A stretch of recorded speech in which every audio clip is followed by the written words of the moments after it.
அன்பான தமிழ் நெஞ்சங்களுக்கு வணக்கம். நாம் இன்று சுதந்திர காற்றை சுகமாக அனுபவிக்கிறோம், சுதந்திரமாக பேசுகிறோம். இந்த சுதந்திரத்தை நாம் பெற எத்தனை ஆண்டுகள், சில ஆண்டுகளில் பறிகொடுத்ததை பல ஆண்டுகள் போராடி பெற்றோம். அதற்கு எத்தனை உயிர்கள் இரத்தம் சிந்தின, அடிபட்டன, மிதிபட்டன, சிறையில் வாடின, செக்கிழித்தன. இப்போதும் பெற்றதை பேணி வளர்க்க எத்தனை பாடுபடுகிறோம்.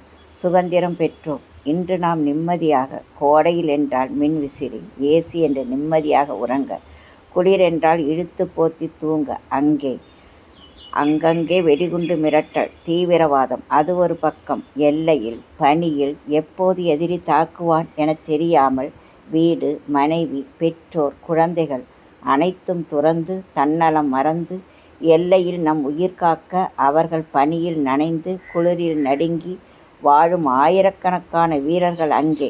இறந்தவர்களின் தியாகம் போற்றுவோம். உயிருடன் எல்லை காக்கும் மாவீரர்களுக்கு இச்சுதந்திர நன்னாளில் நம் இரு கை கூப்பி வணங்குவோம், வாழ்த்துவோம். நன்றி மறவாமல் அவர்கள் தொண்டை நினைத்து.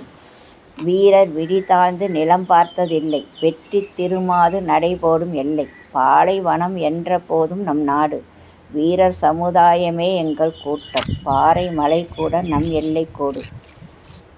கவிஞர் வரிகள். நன்றி, வணக்கம்.